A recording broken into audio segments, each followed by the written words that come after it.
Assalamualaikum warahmatullahi wabarakatuh.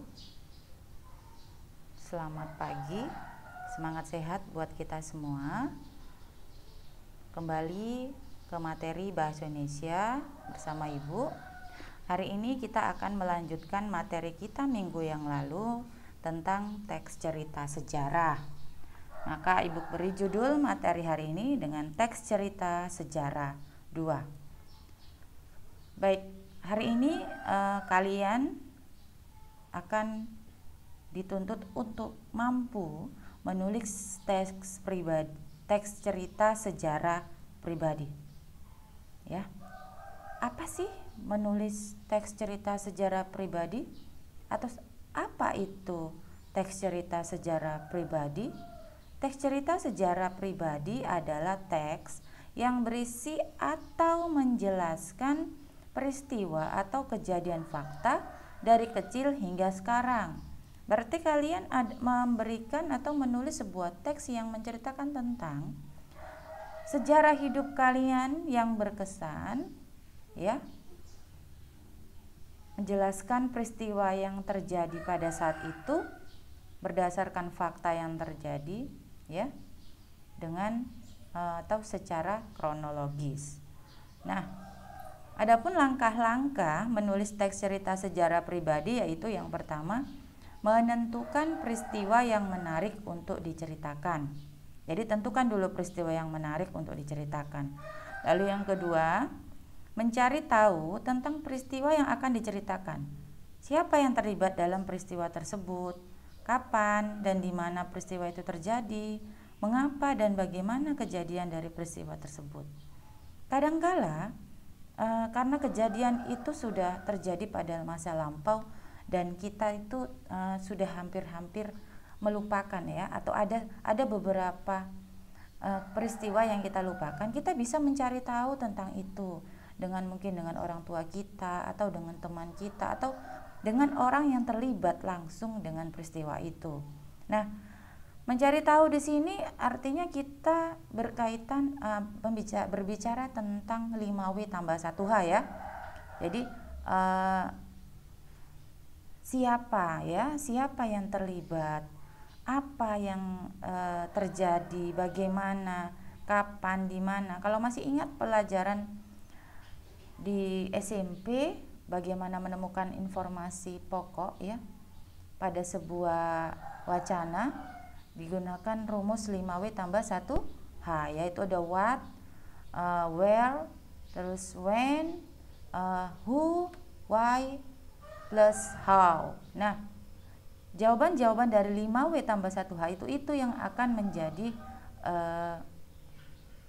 informasi penting atau informasi pokok yang bisa kamu, ya, lanjutkan ke tahap berikutnya, yaitu mengumpulkan berbagai sumber yang mendukung cerita tersebut.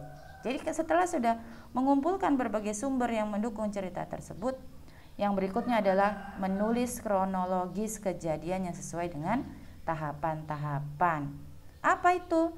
Menulis kronologis, menulis secara urutan waktu. Jadi harus benar-benar dari awal hingga akhir, sesuai dengan tahapan-tahapan, tidak boleh tidak berurut. Jadi kalau kejadiannya itu dari umur kamu 5 tahun berlangsung sampai umur kamu 10 tahun, harus diceritakannya dari umur kamu 5 tahun sampai umur 10 tahun. 5, 6, 7, 8, 9 sampai 10 tahun. Dan itu diceritakan secara kronologis, bukan hanya secara ingatan saja. Jadi ingatanmu itu flashback alias kilas balik. Ada yang kamu ingat di umur 8 tahun, jadi kamu ceritakan dulu yang 8 tahun. Terus tiba-tiba kamu ceritakannya lagi kembali ke 10 tahun. Lalu cerita lagi, balik lagi ke umur 5 tahun. Nah, itu namanya bukan secara kronologis, ya. Jadi harus sesuai dia, harus berurut. Nah, setelah menulis kronologis, yang terakhir adalah menyusun cerita sejarah dengan memakai bahasa sendiri. Jadi ceritakan kembali ke peristiwa yang bersejarah itu dengan bahasamu sendiri. Jadi tidak boleh memakai bahasa orang lain. Makanya teks cerita sejarah ini juga disebut dengan novel sejarah, karena menggunakan bahasa kita sendiri, bahasanya sesuai dengan bahasa penulis itu sendiri, ya. Oke. Berikutnya di sini Ibu akan membacakan beberapa contoh dari teks cerita sejarah. Tapi di sini hanya ada satu contoh, ya. Ini layarnya, backgroundnya ini adalah tentang sejarah Ibu, ya, perjalanan Ibu ke Sumatera Barat pada tahun kemarin, pada tahun 2019.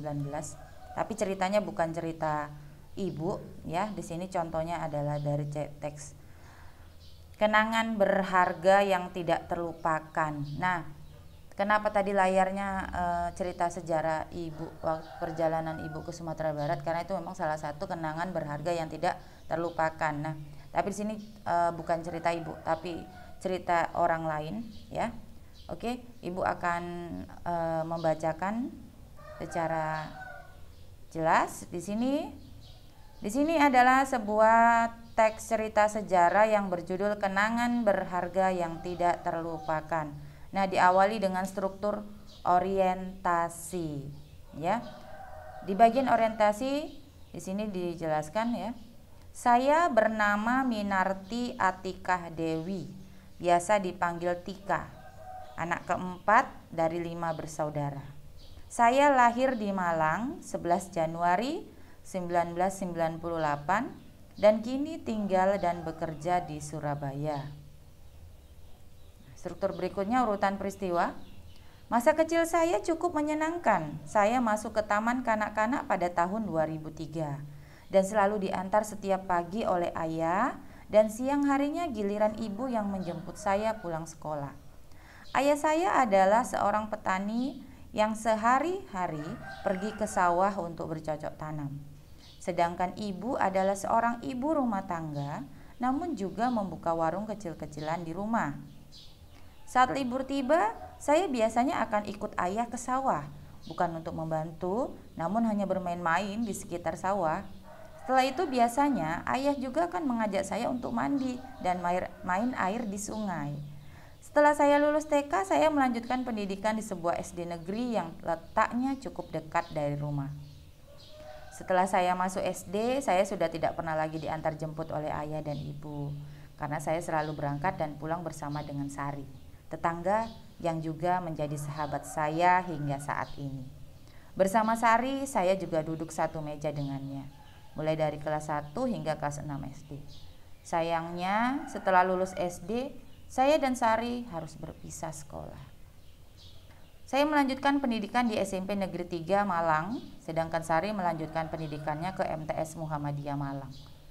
Di SMP saya mendapatkan banyak teman baru dan tentunya kenangan-kenangan bersama teman-teman itu tidak mudah untuk terlupakan. Salah satu kenangan yang sulit dilupakan itu adalah ketika masa orientasi siswa atau MOS, dan saya cukup sering dikerjai oleh kakak kelas. Setelah saya lulus SMP, ayah memutuskan untuk menyekolahkan saya di Surabaya, sehingga saya harus lebih mandiri, walau sebenarnya di Surabaya saya masih tinggal dengan saudara, yaitu dengan keluarga kakak pertama saya. Satu hal yang paling menyenangkan adalah ternyata Sari juga akan bersekolah di Surabaya, sebab ayah Sari dipindah tugaskan ke Surabaya, sehingga mau tidak mau Sari harus ikut juga ke Surabaya. Nah, di SMA 9 Surabaya inilah saya dan Sari akhirnya melanjutkan pendidikan di sekolah yang sama. Masa-masa SMA juga cukup menyenangkan dan sulit dilupakan. Masa-masa sekolah mulai dari TK, SD, SMP hingga SMA cukup banyak kenangan yang tercipta. Suka duka bersama teman-teman memang begitu berharga. Apalagi hingga saat ini, saya juga masih sering berkomunikasi dengan teman-teman sekolah, khususnya Sari, yang masih menjadi sahabat saya sampai detik ini. Nah, itulah tadi contoh dari teks cerita sejarah pribadi, ya, dari seorang Tika yang mempunyai sahabat yang bernama Sari dari SD sampai saat ini, berarti sampai dewasa. Ya, jadi itu merupakan kenangan yang tidak terlupakan bagi Tika. Nah, tadi jelas ya mana dia yang orientasi, mana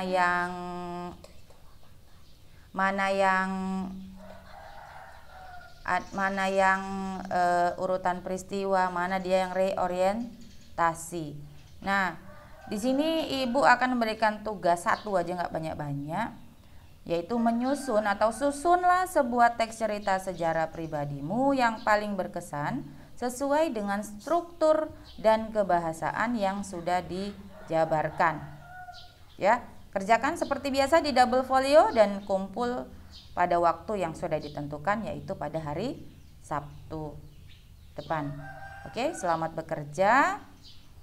Assalamualaikum warahmatullahi wabarakatuh. Terima kasih.